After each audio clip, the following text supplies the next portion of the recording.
নমস্কার, আমি সুপর্ণা রান্নাঘরে আরেকটা রেসিপি নিয়ে চলে এলাম। তো আজকে আমি আপনাদেরকে বানিয়ে দেখাচ্ছি বাড়িতে কিভাবে আপনারা কালাকাঁদ বানাবে। 1 কাপ দুধ আমি ব্যবহার করব। 1 কাপ দুধ দিয়ে আমি কালাকাঁদটা বানাবো। তো কিভাবে বানাচ্ছি প্রত্যেকটা আপনাদেরকে আমি স্টেপ বাই স্টেপ দেখাবো। আপনারাও স্টেপ বাই স্টেপ ভিডিওটা দেখবেন, তাহলে এরকমই সুন্দর কালাকাঁদ আপনারাও বাড়িতে বানাতে পারবেন। তো আর আমার চ্যানেলটা যদি আপনাদের পছন্দ হয় তাহলে অবশ্যই লাইক, কমেন্ট, সাবস্ক্রাইব করবেন। আর চলুন আর বেশি কথা না বলে এবার আমি আপনাদেরকে 1 কাপ দুধ দিয়ে কালাকাঁদটা বানিয়ে দেখাচ্ছি। কালাকাঁদটা বানাবার জন্যে এই 1 কাপ আমি দুধ নিয়েছি। এই 1 কাপ দুধ দিয়ে আমরা আজকে কালাকাঁদটা বানাবো। আমি রুম টেম্পারেচারে দুধ নিয়েছি। এবার আমি 1 কাপ দুধে এই চামচ মাপে 5 চামচ চিনি দিচ্ছি। এবার আপনারা সেটা মিষ্টি যদি একটু বেশি খান তাহলে একটু বেশি দিতে পারেন। 1 চামচ, 2 চামচ, 3, 4, 5 চামচ আমি চিনি দিয়ে দিলাম। এবার এটাকে একটুখানি মিশিয়ে নেবো। আমি কিন্তু এখনও দুধটাকে গ্যাসে বসাইনি। গ্যাসে বসাবার আগে যেই প্রসেসগুলো আছে ওগুলো আমি করে নিচ্ছি। চিনিটা এখনও আমাদের গলতে সময় লাগবে, তো ততক্ষণ আমরা একটা মিক্স বানিয়ে নিচ্ছি। তো দুধটাকে এখন আমি একটু সরিয়ে রাখছি। এবার আমি একটা বাটি নিয়ে নিয়েছি, তার মধ্যে আমি 2 চামচ দই দিচ্ছি। এটা একদম নতুন প্রসেসে বানাচ্ছি, জানি না আপনারা এর আগে এরমভাবে বানিয়েছেন কি না। তো আমি যেই প্রসেসগুলো করছি সেগুলো যদি আপনারা একদম সেমভাবে ফলো করেন তো খুব ভালো কালাকাঁদ আমরা বাড়িতেই বানাতে পারবেন। এবার এই চামচ মাপেই আমি 2 চামচ ঘি দিয়ে দিচ্ছি এইটার মধ্যে, দইয়ের মধ্যে দিয়ে এবারে পুরো জিনিসটাকে আমি এখন ভালো করে মিক্স করব। এটাকে এখন দইটাকে আর ঘিটাকে আমি ভালো করে মিক্স করে নিচ্ছি, যাতে দইটার মধ্যে কোনো লাম্প না থাকে। একদম স্মুথ একটা বানিয়ে নিচ্ছি এইভাবে। দেখুন আর একটু করতে লাগবে। ভালোভাবে আমি এটাকে মিক্স করে নিয়েছি। এবার এই যে দুধটার মধ্যে আমি চিনিটা দিয়েছিলাম, চিনিটা তো এখনও গলেনি। এই দেখুন চিনিটা এখনও গলেনি। এবার আমি এই পুরো এই দই আর ঘিয়ের মিশ্রণটা এই পুরো দুধের মধ্যে দিয়ে দিচ্ছি। একদম পুরোটা আমি দিয়ে দেবো, একটুও বাটিতে রাখবো না। তাই জন্য আপনারাও পুরো চেঁচে জিনিসটা একদমই নষ্ট করবেন না, কেননা এটা একটা মাপে করেছি তো, এক্সট্রা তো করিনি। সেই জন্য পুরোটা যতটা পারবেন চেঁচে পুচে এর মধ্যে দিয়ে দেবেন। এবার এটাকে আমি এখন ভালো করে একটু মিক্স করব। এত ভালো কালাকাঁদ তৈরি হয় এই প্রসেসে। আমি এর আগে একবার আরেকজনের থেকে শিখেছিলাম দেখে, তো আমি একবার বাড়িতে বানালাম, দেখলাম এত ভালো হয়েছে। সেই জন্য ভাবলাম এত তাড়াতাড়িও হয়, তো সেই জন্য ভাবলাম যে একবার আপনাদের সাথে এটা শেয়ার করি। বাড়িতেও আপনারা কালাকাঁদটা বানাতে পারবেন। এরকম করে এখন কিছুক্ষণ একটু ভালো করে মিক্স করব। বেশিক্ষণ না, এই ধরুন 2-4 মিনিট ভালো করে মিক্স করে নিয়েছি। এটাকে এখন আমি একটু সাইড করে রেখে দিচ্ছি। এটাকে এখন এই সাইডটাতে আমি রেখে দিলাম। দিয়ে এবারে আমরা কালাকাঁদটা যেটার মধ্যে সেট করব, এরম আমি একটা টিন নিয়ে নিয়েছি। আপনারা চাইলে টিফিন বক্স নিতে পারেন বা চৌকো কিছু জিনিস নিতে পারেন। এর মধ্যে আমি একটুখানি আগে অয়েল লাগিয়ে নেব। আমি একটা কেক টিন নিয়ে নিয়েছি। নিয়ে এটার মধ্যে ভালো করে সব দিকে আমি অয়েলটা লাগিয়ে নিচ্ছি।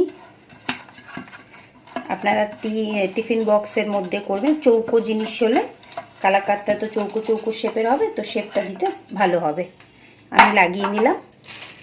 নিয়ে বাটার পেপারটা আমি একটু বড় করেই কেটেছি। এবার এটাকে এইভাবে এখন আমি আটকে নিচ্ছি। দেখুন আমি ভালোভাবে এটাকে বাটার পেপারটাকে লাগিয়ে নিলাম। বা আপনাদের কাছে যদি বাটার পেপার না থাকে তো যেটার মধ্যে বানাবেন সেখানে একটা কাগজ নিয়ে নেবেন। সাদা কাগজের পেছন দিকটাতে তেল দিয়ে এরমভাবে লাগিয়ে নিতে পারবেন। এইভাবে আমি এখন বাটার পেপারটা সেট করে নিলাম। আবার আমরা দুধটা নিয়ে আসলাম। একদম চিনিটা যতক্ষণ না গলছে ততক্ষণ আমাদের এটাকে এরমভাবে ভালোভাবে নাড়াতে হবে। আগে চিনিটা পুরোটা গলে যাবে, যখন বুঝবো তখন পরের স্টেপটা করবো। এখন আমাদের গলেনি, তো আমি আরেকটু নাড়াচ্ছি দুধটাকে এখন ভালো করে মিক্স করে নিচ্ছি। মোটামুটি হয়ে গেছে, চিনিটা পুরোটাই গলে গেছে। এবার আমরা 1 কাপ আমি মিল্ক পাউডার নিয়ে নিয়েছি, সেটা দিয়ে দিলাম। দিয়ে পুরো জিনিসটাকে আস্তে আস্তে করে নাড়াতে হবে। পুরো দুধটার মধ্যে পুরো মিশিয়ে নিতে হবে, যাতে একটাও পাউডার দুধের যেই ডেলাগুলো যেন না থাকে। ভালো করে আমি এখন এটাকে মিশিয়ে নেব। ভালো করে আমি দুধটা মিশিয়ে নিয়েছি। এবার আমি অল্প করে এই ইলাইচি পাউডার একটুখানি দিয়ে দিলাম, এই 2 চিমটে মতো দিয়ে দিলাম। দিয়ে আরেকবার ভালো করে মিক্স করে নিচ্ছি। ভালোভাবে মিক্স করে নিয়েছি দেখুন। এবার আমরা গ্যাসটা জ্বালাবো, জ্বালিয়ে এটাকে এখন গ্যাসের ওপরে বসাবো। এখন আমি গ্যাসের ফ্লেমটাকে সিম করেই রেখেছি, রেখে এটাকে ভালো করে নাড়াতে থাকবো যতক্ষণ না এখান থেকে একটা দুধের ওপর থেকে একটা বাবলস না উঠছে, ততক্ষণ আমরা এটাকে এখন এইভাবেই নাড়াতে থাকবো। আর পারলে একটা মোটা ধরনের আপনারা এই ফ্রাইং প্যানের মতো একটা নিয়ে নেবেন।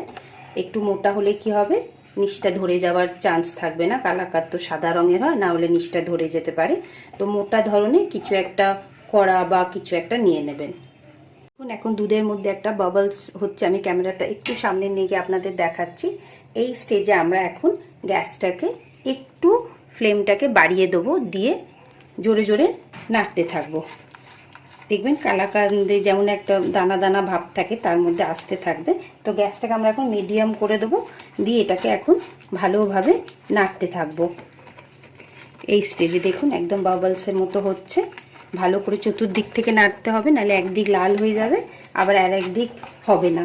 তো এই স্টেজে এখন আর মাঝে মাঝে এই স্প্যাচুলা দিয়ে আমরা একটু স্ম্যাশ করে দেবো, কিন্তু চতুর্দিকটা আপনাদেরকে ভালো করে নাড়তে হবে। এখন দেখুন একদম এই দেখুন একটা দানা দানা দানা দানা ভাব চলে আসছে। এটা এখন অনেকটাই লিকুইড আছে, এটাকে পুরো আমি এখন লিকুইড ভাবটা কমে যাবে যখন, তখনই নামাবো। এখন আমি মিডিয়াম ফ্লেম করে দিয়েছি, দিয়ে এটাকে এখন নাড়তে থাকছি। দেখুন একটা দানা দানা আসছে। জোরে জোরে এটাকে আমি এখন নাড়াচ্ছি, একটু সাবধানে করবেন কারণ এটা ছিটে আসছে। আর চতুর্দিক থেকেই করবেন, নাহলে একটা দিক আবার লাল হয়ে যেতে পারে। এই দেখুন একদম যেমন কালাকাঁদ যেমন একটা দানা দানা ভাব আসে, দেখুন ওরম আসছে। খুবই সহজ পদ্ধতি, খুবই তাড়াতাড়ি আপনারা করতে পারবেন।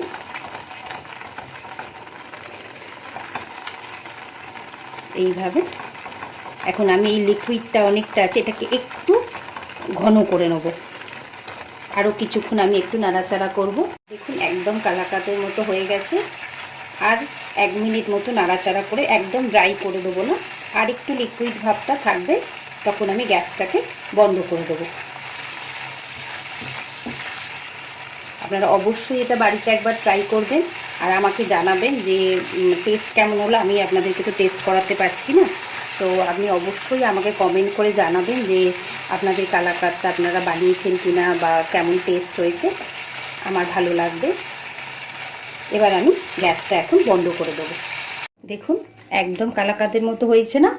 এবার আমরা এই যে কেক টিনটা এখানটা রেখেছিলাম, এইটা আমার তো অ্যাকচুয়াল পরিমাণটা কম, তো টিনটা বড় হয়ে গেছে, তো আমি এটাকে একটা সাইড করেই রাখবো, যাতে এইভাবে এখন আমি আস্তে আস্তে কেক টিনের মধ্যে পুরোটা দিয়ে দিলাম। আপনারা আশা করছি দেখতে পাচ্ছেন। এবার আমি এটাকে কি করছি, এটাকে একটু সাইড করে দিচ্ছি, কারণ এই কেকটার টিনটা বড় আছে। তো এবার এটাকে আগে আমাদেরকে সেট করতে হবে, একদম যাতে পাতলা না হয়।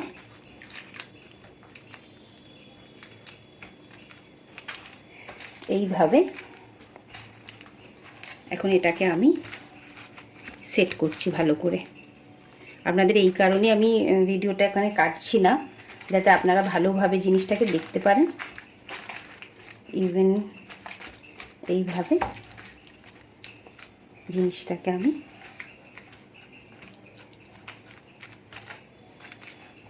পুরো সেট করে দিচ্ছি।